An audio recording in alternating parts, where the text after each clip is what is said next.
Guess what? Over 25 years, we have lost all kinds of animals. There are now 23 species listed on the Endangered Species Act and all their critical habitat. There were 4 in 1997. We've lost some incredible animals and beauty down there. And it's akin to what's happening in Florida and the coral reefs and all over the world. And Australia as well. And so the 1997 version was a wake-up call. And it just took 25 years. Yeah. That's the part that's so that's alarming. nothing. I think that people need to make the correlation between, like, this wasn't 100 years later. No. This is, 25 years.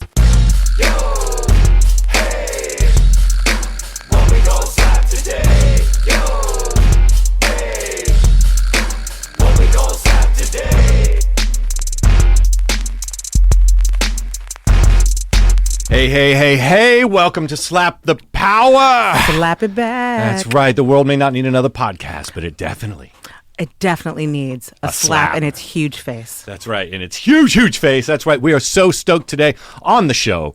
We are honored to have Dr. Keith Wolf. We're going to be chopping it up about what the realities are for so many things. He's a documentary filmmaker. He's a doctor. And he works for NOAA, the National Oceanic Atmospheric Administration. I mean, the guy is... He's legit. He's legit. Yeah, he gets up early in the morning. Really early.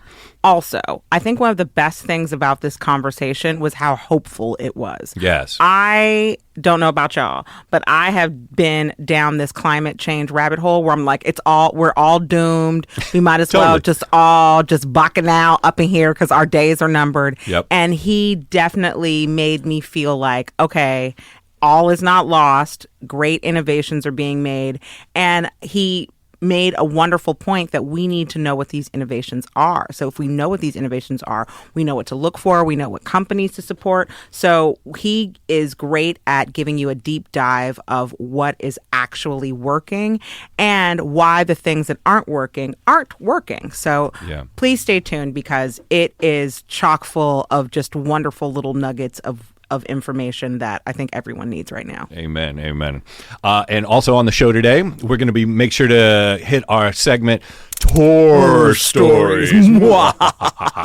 As well Halloween edition. As well as our new segment called, what is it, Maya? Our newest segment is called The Wish Factor, a.k.a. I wish a motherfucker would. So what are your wish factor buttons? What are the things that if somebody just says this one thing or does this one thing, all of your wish factor energy comes through? Yeah, it's the straw that breaks your back. Not only breaks your back, but turns you into a Tasmanian devil. What's your thing? Yeah, so if you do have something like that, make sure to hit us up at info@slapthepower.com. We'll make sure to chop it up on our next show. First, as we have started to do around here, there's something that I wanted to kind of chop up with everything that's going on in whether it be the war in Ukraine, in Israel, things that have been going on. There is, it almost seems like every day I open up the newspaper or something and there's some kind of hacking. There's some kind of data breach. There's some kind of something where you're like, literally, I was talking yesterday to my mother-in-law and she uses Dashlane, not to step on Dashlane, but I think it's Dashlane.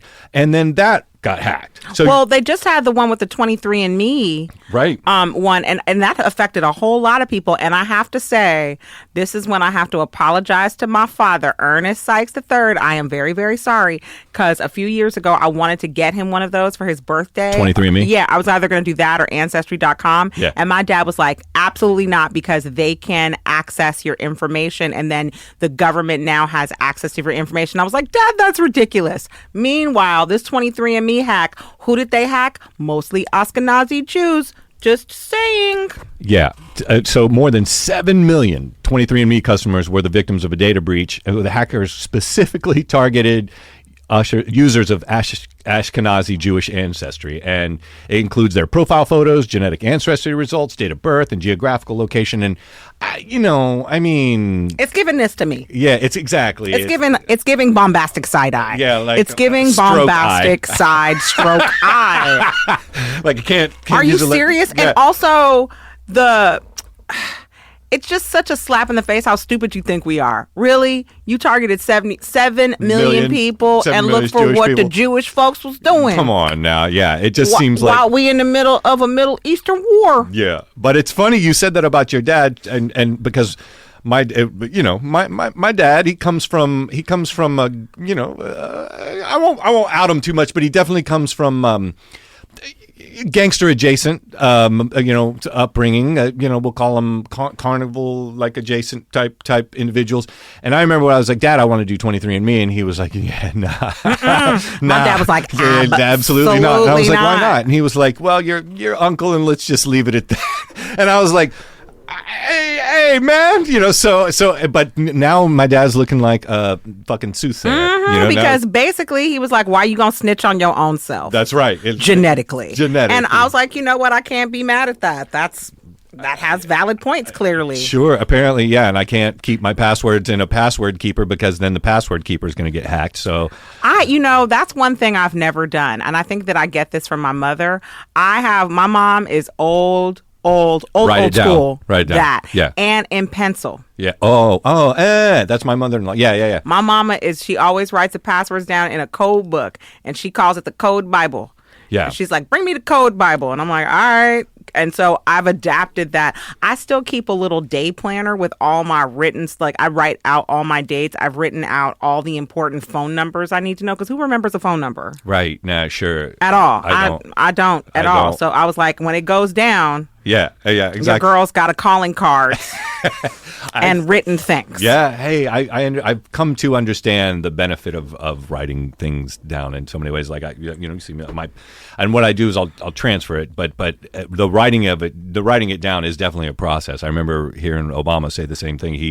He writes all his books on yellow pads because it moves at the speed of his brain, and he can kind of always go back to the different versions. He keeps stacks of these yellow pads, which is kind of fascinating. But so what a crazy time we live in.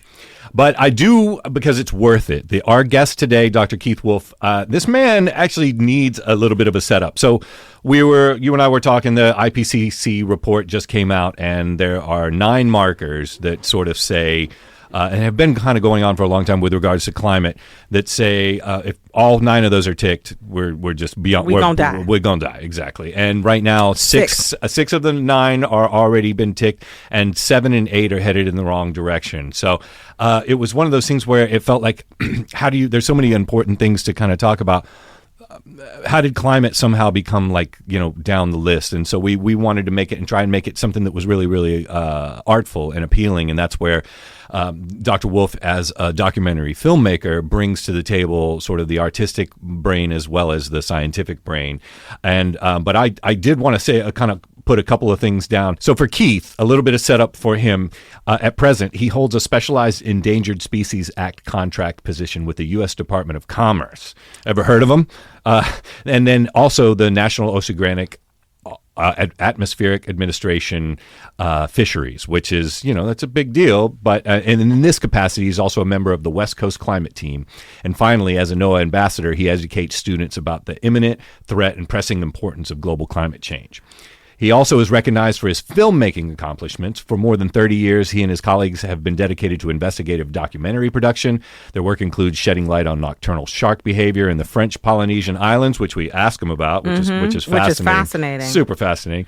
Investigating human-induced ecological stressors on reef systems, and in the lower Antilles of the Caribbean Sea, and his expertise extends to studying environmental impacts in marine ecosystems in the U.S., Asia Pacific, and more recently Mexico. And in 1997, he wrote, directed, and produced the original documentary Under the Puget Sound, which I was fascinated to learn during our interview that you had seen it, and that's how you learned about Keith during college. I saw it in college. I took a seminar on basically the politics behind environmental law when I was a political science major, and one of the films that was a requirement was his.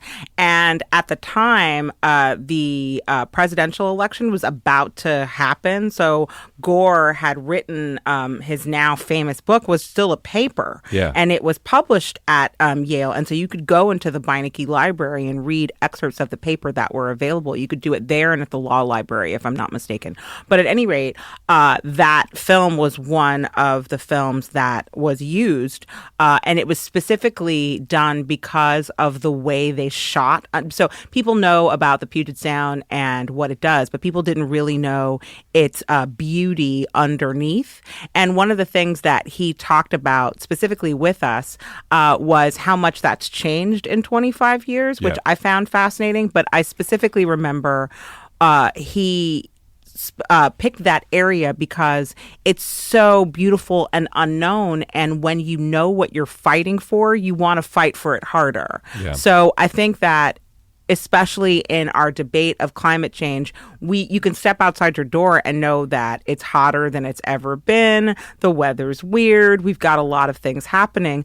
But I think that people don't know the behind why that's happening. Sure. And they don't see the beauty that's being destroyed because it's happening. And that's where I think Dr. Wolf really is a pioneer, because he's showing through actual documentation, this is why this is important to protect, and this is what's happening to it. Yeah, and contrary to a lot of sort of climate stuff where it is a lot of bad news, there was a ton of good news in our conversation, so make sure to stick around for that. He's also working on an 8-part series called Oceans that's going to be coming out at the top of next year, as well as a 6-part investigative documentary focused on climate change technology and policy solutions. So this man gets up very, very early in the morning, so make sure to stick around, and we can kind of pick off the fruits off of his tree, because he is a very, very brilliant individual.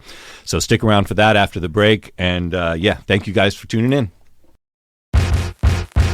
All right. Joining us for the interview today, he has a PhD in environmental engineering, doctor. He holds a specialized Endangered Species Act contract position with the U.S. Department of Commerce and the National Oceanic and Atmospheric Administration. And for us, what caught our eye the most, he's a documentary filmmaker who is who's kind of a big deal, and you're going to find out later. The one and only Dr. Wolf. Thank you, Dr. Keith Wolf. Thank you for coming on the show today. Thanks, guys. It's a pleasure to be here with you. Yes. No, thank you. And I have, you're working on 2 different television shows. You have a documentary, you're a doctor, you work for NOAA. My first question is, you must get up very, very early in the morning. When do you sleep? When do you sleep? Because I'm tired reading your biography. We're all going to sleep when this is over. That's what's going to happen. We'll sleep when this is done. Yeah. Well, and I guess the first thing is a friend of ours, a mutual friend of ours, Ronnie D, was the one who hooked us up, and I'm so glad he did. But I think what caught our eye the first was you're an incredibly credited documentary filmmaker, and your film from '97 that you actually just did a remix of recently called Under the Puget Sound. I think, Maya, you're familiar with this. Well, I knew about this, and I was excited because I saw this documentary in college at Yale. I took a class called Politics and the Environment, and this was one of the films. So I remember it specifically because it was right around the same time that Gore had published the first parts of what would then be his, very, very famous book on climate change. And so both of those things were required parts of the class. So, and I did really well in the class, by the way, because I was really interested in the... Atta girl. But one of the things that I loved about the documentary was, as a documentarian, I felt that you really captured the beauty of what it meant to go into the Puget Sound. And I think it was the beauty of it that inspired you to want to save it so much more. I think that there's a correlation between making those images so gorgeous. And I just remember sitting there being like, oh, this is so pretty. Yeah. And really being captured by that particular aspect of your filmmaking. Can you tell us how you were inspired to shoot it in that specific way? Yeah, absolutely. This was, Seattle is one of the most beautiful cities in the world. It's just gorgeous. And And Puget Sound is the second largest estuary in the United States, second only to Chesapeake Bay. And, we've got orca whales playing in front of the Seattle skyline. You've got the ferries crossing Puget Sound. And you've got people in wooden rowboats and sailboats and, all kinds of on-the-water beauty. You look and you see the Olympic Mountains behind you on one side. You turn around, Mount Rainier is just giant. It's just huge right behind you. We're in the middle of the Cascades. And I started off as a marine biologist. So I spent about 4,000 dives underwater under Puget Sound doing work, playing with animals. And then on the side, I taught scuba because I wanted to get as many people. I'm a scuba instructor. I didn't know that. A bunch of certifications. That's so because cool. I didn't want to die underwater. I wanted to be trained well. So I got trained well. And then I took people underwater and said, take a look at this. And to a person, they would come up and their eyes were about as big as saucers. And they said, I had no idea. It's an underwater rainforest. It's like going to another planet. Exactly. And it's just gorgeous. And the premise was, Maya, to just show everyone how beautiful it is and that we have this other world under the water and that you protect what you know. Right. And that's the premise. And then we did the 1997 version and we said, guess what? Over 25 years, we have lost all kinds of animals. There are now 23 species listed on the Endangered Species Act and all their critical habitat. There were 4 in 1997. We've lost some incredible animals and beauty down there. And it's akin to what's happening in Florida and the coral reefs and all over the world. And Australia as well. And so the 1997 version was a wake-up call and then a different lens. So we're going to show the good part again. But for the first 20 minutes, Amanda Gorman does a beautiful poem for us. And we show the facts and figures. We tell the truth. And we say, basically, over the last 25 years, Puget Sound has been devastated. And it just took 25 years. Yeah. That's the part that's so alarming. I think that people need to make the correlation between this wasn't 100 years later. This is, 25 years. It's not. They were like, wow, just in the 6 months that there was the pandemic lockdown, coral reefs started to come back. And how much it bounced back. How much in it bounced general, back, when we were like, it's almost like humans are a virus. And once the virus was dormant, they were like, yeah, we good. Wait a minute, Maya. So what you're saying, it's almost like humans have an influence on the climate? Yeah. I mean, but that's my question is for us as entertainers and yourself as a filmmaker, how do you balance the gravity, the heft of the weight of the moment with also making it entertaining and try to catch people's eyes in this sort of TikTok day and age? Yeah, it's a trick that we have to do. We have to work. And basically, we do an arc of the story approach. And throughout each episode, there's 7 episodes in Oceans, the new documentary coming out, and Innovations that will quickly follow. That's right. So you have two series that are coming out, right? Oceans and Innovations. That's awesome. Yeah. And, the arc of the story is that here's the hard truths. And some of the stuff is just gut punching. Yeah. Yeah. And it's the threat and urgency of climate change is absolute.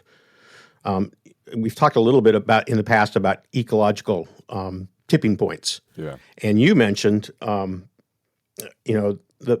fact that it's punctuated equilibrium. It's a thing that was developed a long time ago, a theory that said evolution doesn't happen gradually. It happens quickly, very quickly, in fits and starts. And so natural selection and those types of things, punctuated equilibrium. What we've experienced with climate change is that for about the last 50 to 100 plus years maybe, we've had these impacts and we've been building and now we've tipped over.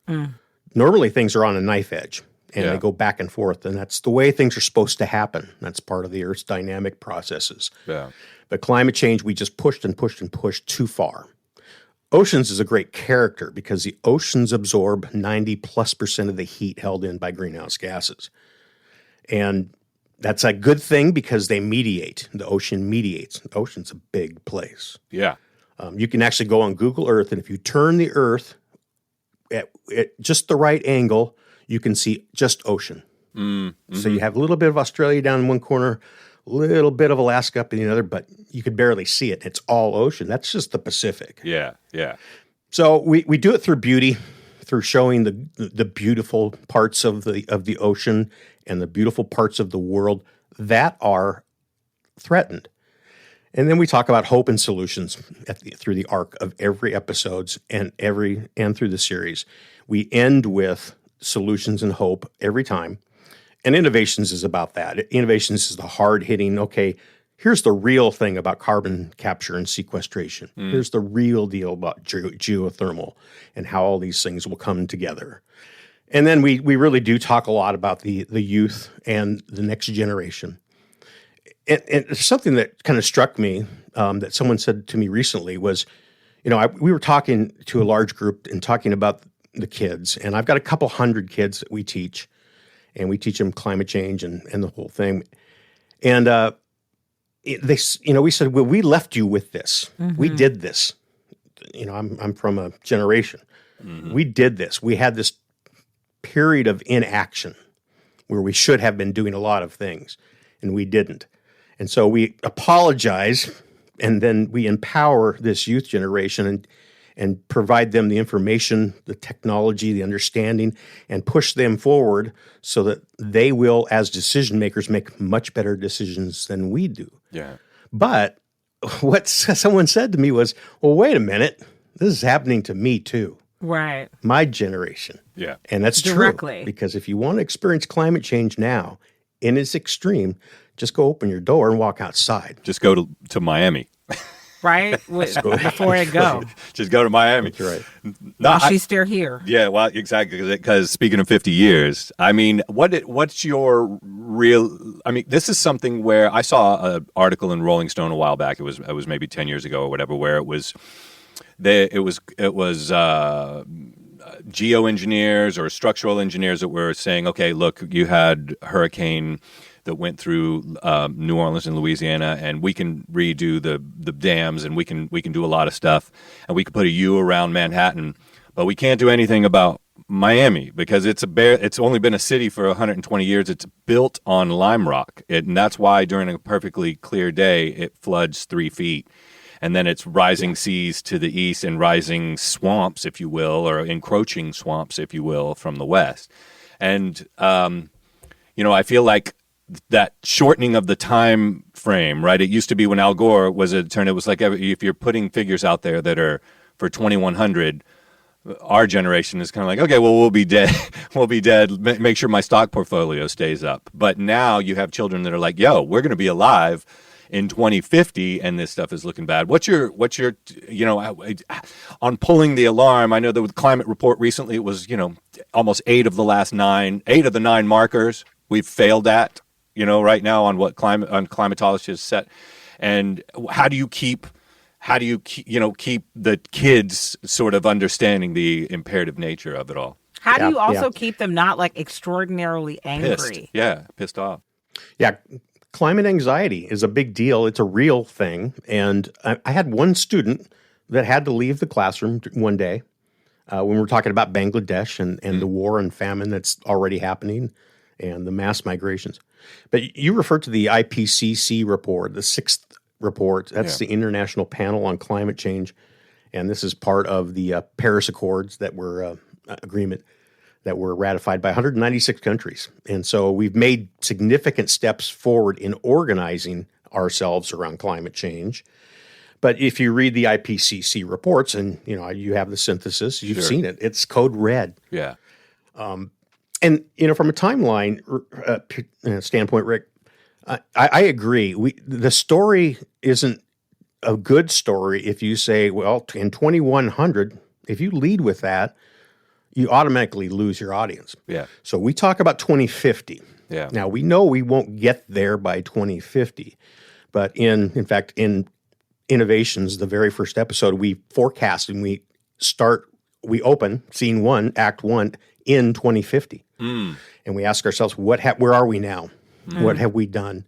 and what changes have we made? And we can make significant changes, and we can get that rock up the hill. Sisyphus is pushing pretty hard right now. Yeah. So we've got a lot of people pushing on the rock, doing the right things, not enough by any measure. Yeah.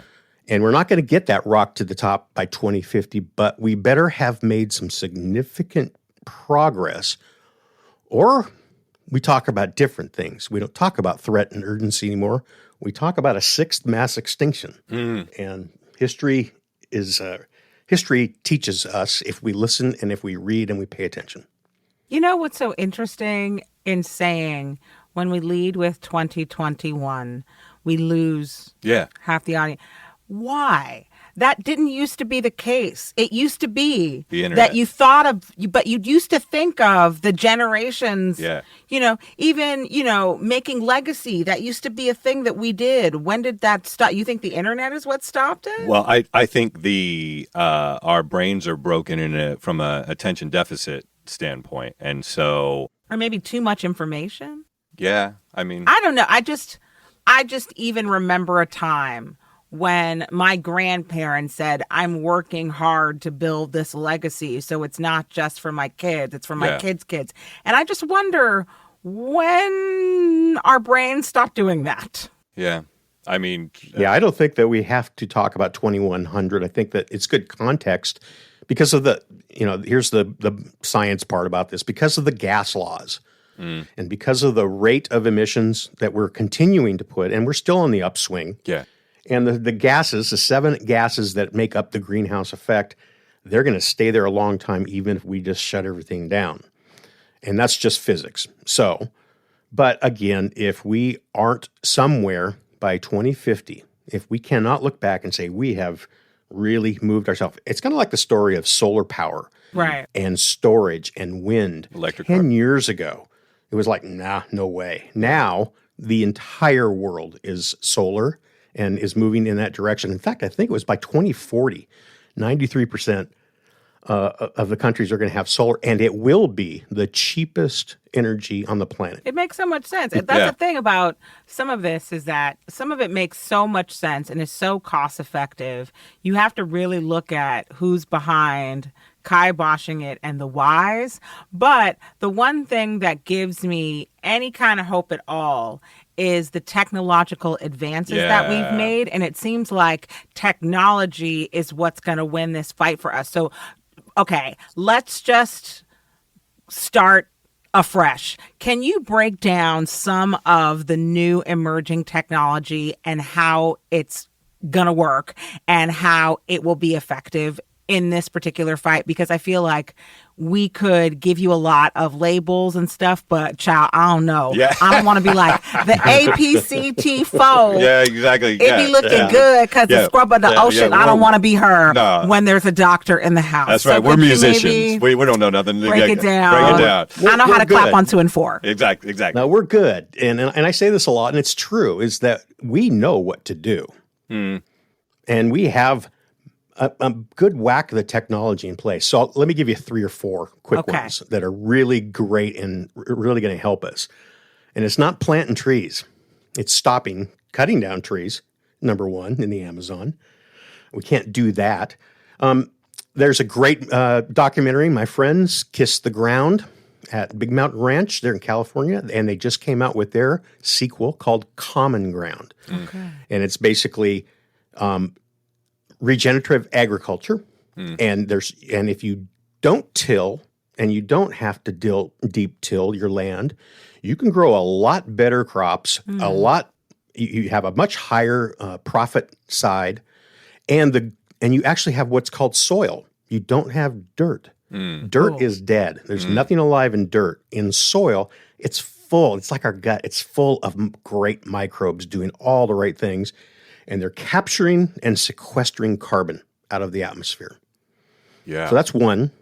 Another one that's great is, there's hydrogen, there's nuclear, and nuclear is safe, the ones that Bill Gates are working on. And I'm in Oregon. I'm in Portland, beautiful Portland, Oregon, beautiful Oregon.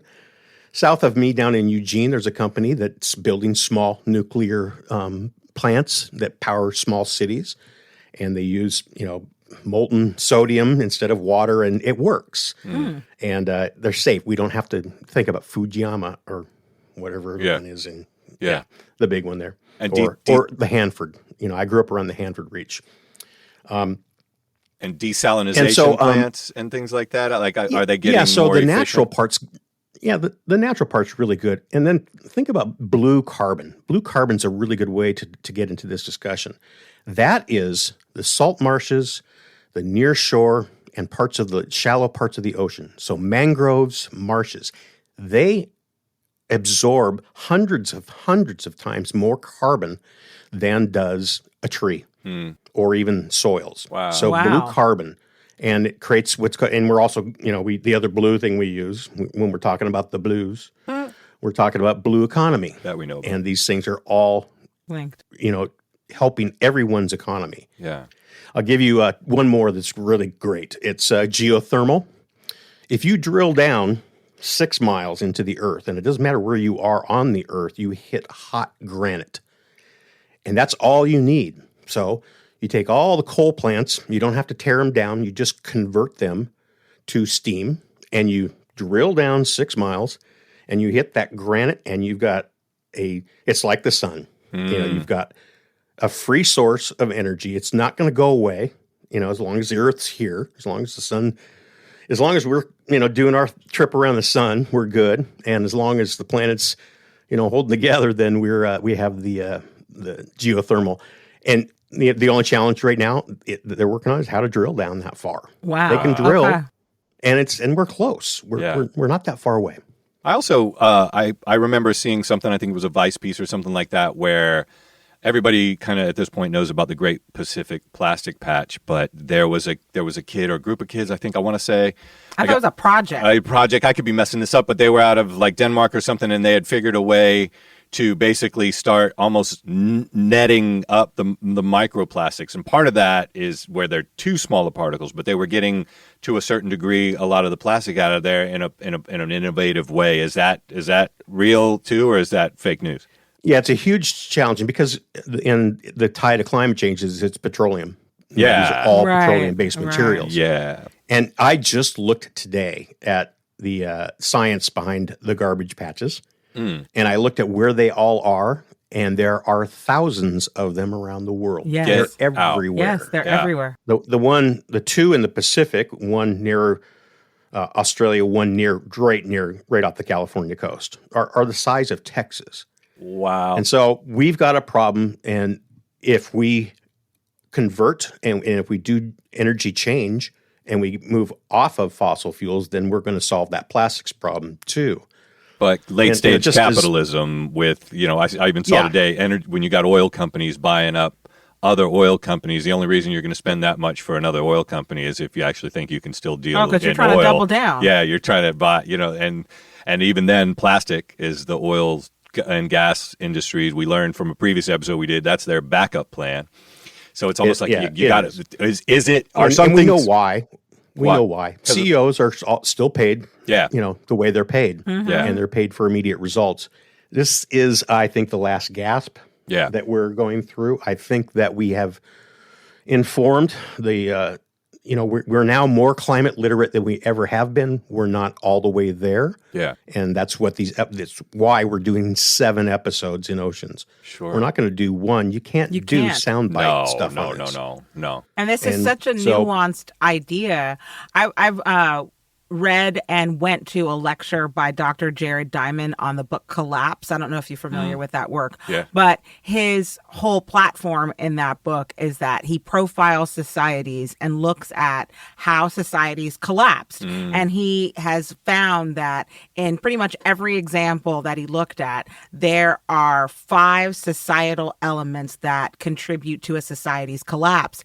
And at least 2 of the, and for a society to collapse, you need 2 of these factors. And in every case, one of them was preventable. One of these things was preventable. One of the factors. And the factors are, some of them, obviously, you can't change. Like they were a lack of a natural resource, an act of God, or, an act or a natural disaster. But then a lot of them were war, pestilence, famine, right? And those are preventable things. And in About examples, yes.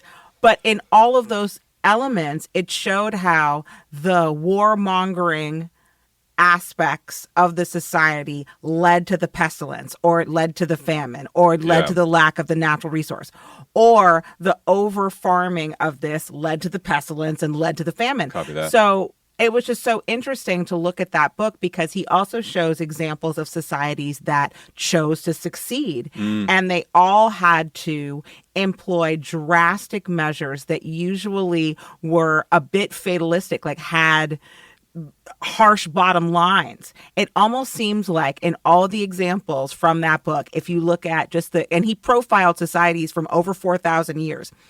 It seems like at the bottom line, if you don't have harsh penalties to employ the change doesn't happen. Yeah. But we're a society that anything that's deemed a harsh penalty, save taking away abortion rights, isn't taken seriously. Yeah. So I wonder, how do we change the attitude of, no, you're really going to have the government go in and change this? Especially I would imagine emerging technologies inside new markets and new. Like, for example, India, in a lot of ways, is kind of like, well, if they're, hey, we didn't do a lot of this stuff, and now you're asking us to sort of shoulder the burden. It's almost like this is Africa too. Africa, 100%. This is a global problem, and I always that we didn't cause, and I see their point. Yeah, exactly. From Africa's perspective, yeah. All of these people, I see their point. If they didn't cause this, why are they being asked to not only shoulder the burden, but do it also financially? You know what I mean? It seems like if this is our mess and we're asking this other country to shoulder a huge burden of it, the least we could do is, pick up the tab. Exactly, do some penalties. I mean, is that something you find? Because even with the Inflation Reduction Act, I feel like that's the greatest move we as a country have made towards a lot of these problems, and at the same time, I've heard it's something, but it is way far away from what we need. Yeah, are you optimistic in that respect that we can kind of pull it together? Yeah, I'm optimistic. I am, Rick, because it's the largest thing we've done, and we can walk away from denialism now. We don't have to try and convince someone who's just going to deny. We don't have to, because we're the majority. We're not the minority any longer. That's I'm sorry, Doctor. Have you heard of the Electoral College? Yeah. I'm sorry. That's minority rule, my man. Yeah. Climate change is like COVID in a lot of ways, because it affects everybody everywhere at the same time. Yeah. There's different things that happen. You may burn in a wildfire. You may lose your entire island, half of your culture and your island, like Lahaina, or your cities, Paradise in California, and the Pacific Northwest. Yeah, all of it. You may live in New York City and have to breathe that smoke. That woke a lot of people up. 118 million people for weeks. Yeah, and breathing that smoke is really toxic. Yeah, it's really bad for you. Yeah, it's kind of like the story with microplastics. Microplastics are in our bloodstream, and they're in fetal bloodstreams as well. They're so prevalent that it's there. So I'm hopeful that, the Paris Accord in about a week, the COP, the convening of the parties, begins. 70,000 people attend those. That's the UN, United Nations organization around the Paris Agreement. And 70,000 people go. And that means there's another 50,000 people behind the scenes staffing this and working it and making it happen. And there's a couple thousand scientists doing the work on the IPCC reports. So we're pointed in the right direction. We've taken a deep breath and a deep knee bend and said, okay. And I think the reality that hit us the last couple of years with the Earth's hottest temperatures and people dying, people literally dying from heat exhaustion and floods and all these things, that it's okay, time to really ramp up. Yeah. And so I think we are in that generation, and we're bringing the next generation along as quickly as possible to make sure that they understand the Electoral College. Yeah. And that they make the right decisions. Yes, sir. And they will. Yes. Well, we cannot thank you enough for your work and your time, and we're going to make sure to put all of your information about both the, every time we get an update on when the series are going to be coming out, we'll do our best to lift that No, up. thank you very much, guys. Yeah, no, and that'll be helpful. Yeah. We want to reach 38 million people. We're going to do this in 7 languages. Hey. That's our goal. That's right. And I'll leave you with this thing is that I say to the kids, we can change climate change. In fact, I say it to everybody. And they come back at me, rightfully so, after they've gone through these AP courses that we give them. They say, we will change climate change. Yeah. Then what's going to happen in a couple of years, I think we're going to be saying, and I'm going to make the T-shirts, I think. Hey. We can change climate change.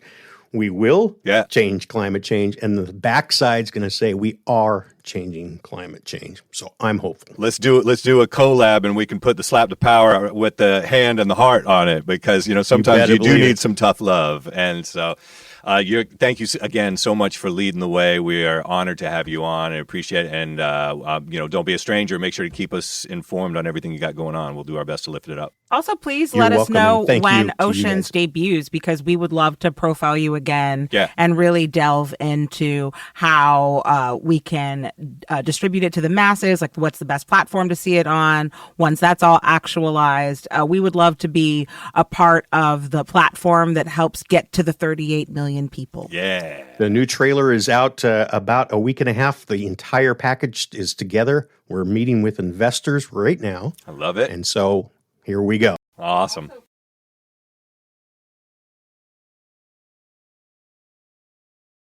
That's right. Holla at your boy, Keith. Thank you, Dr. Wolf. We appreciate it. We'll be talking to you soon. Thank you. Thanks. Die. All right. I mean, that was that really was. I love being able to leave a conversation like that and feel sort of inspired, and Yeah, that's the point. And I also love that Dr. Wolf gives me Michael McDonald vibes, low-key.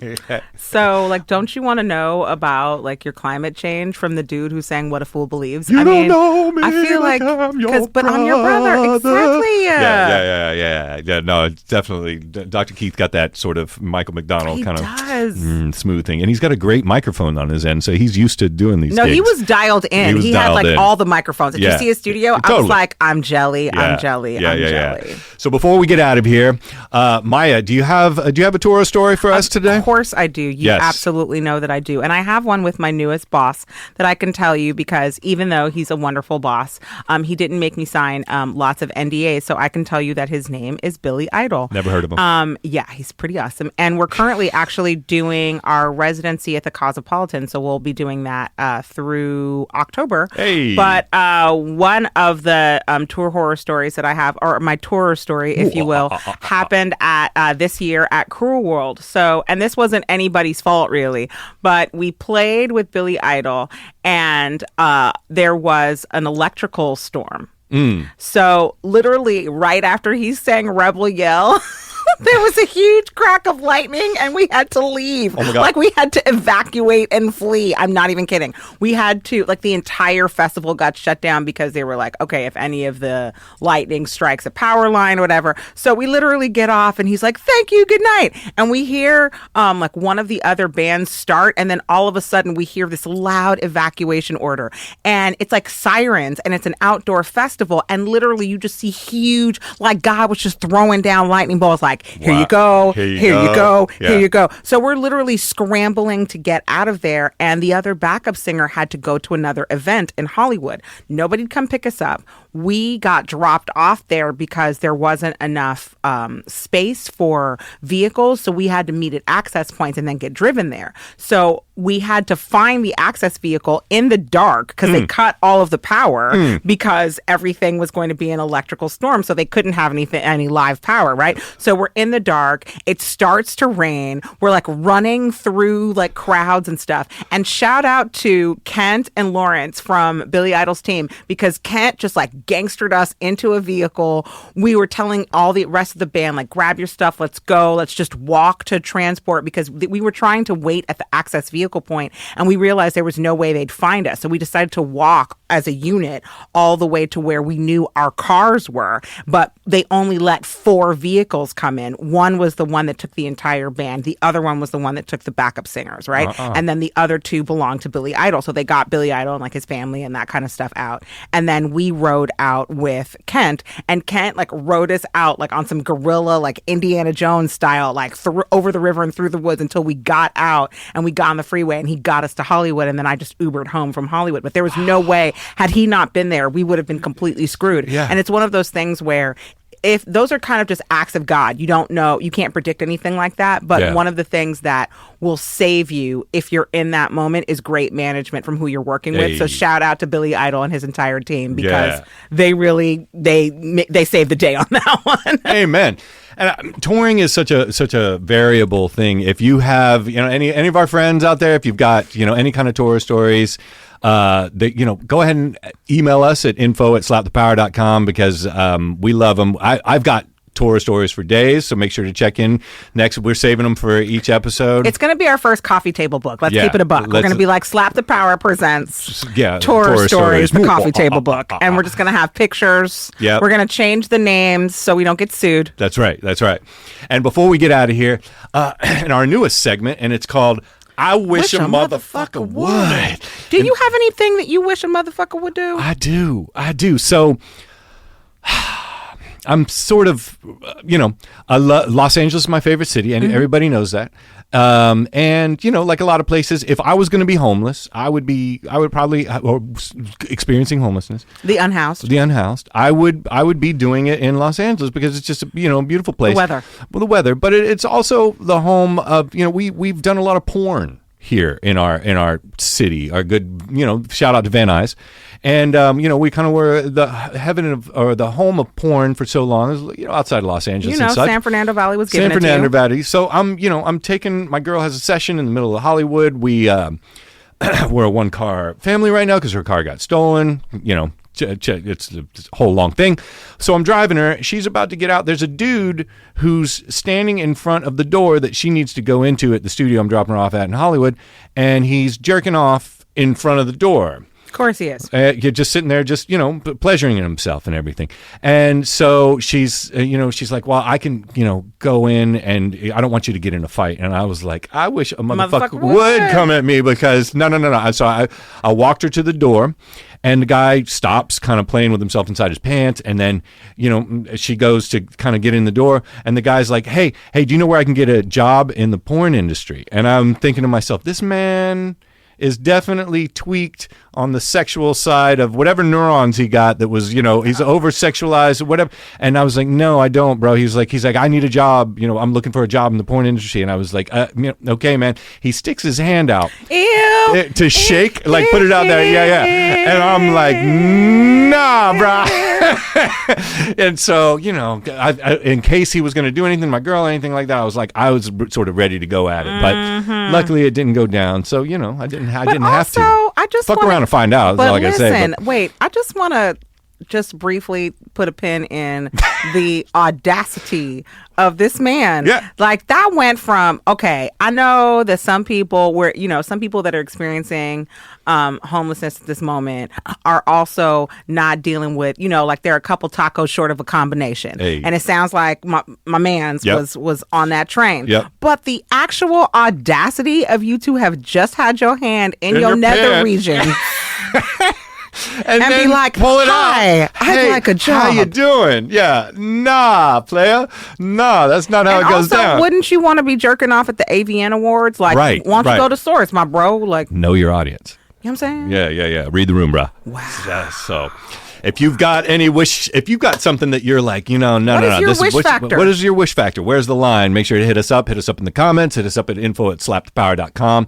And that's it for us this week. So we will see you next week. Thank you guys for tuning in. And once again, we can't do this without you. We've definitely, we've been growing, and we've been adding a lot of people to our community here. And so we couldn't appreciate it enough. Thank you guys. And we really want to specifically thank all of our new subscribers. Yeah. We are growing because people are subscribing and people are tuning into us. So thank you to all of our new subscribers. Thank you to our subscribers that have been riding with us from day one and sharing this information, because you're also the reason why we're getting new subscribers. So we are your community-based show. We are trying to bring information to the table that is relevant to not just our communities, but the communities at large. And that means that this is your programming too. So thank you for heeding that call. Thank you for being involved, and know that we are working tirelessly to make sure that we have the content that you are saying you want to see. That's right. Amen. So we'll see you guys next week. And thanks again. Bye. Keep slapping them, boo. That's it. Bye. Slap the Power is written and produced by Rick Barrio-Dill and Maya Sykes. Associate producer, Bree Corey. Audio and visual engineering and studio facilities provided by Slap Studios LA, with distribution through our collective home for social progress in art, Slap the Network. If you have any ideas for a show you want to hear or see, or if you would like to be a guest artist on our show, please email us at info@slapthepower.com.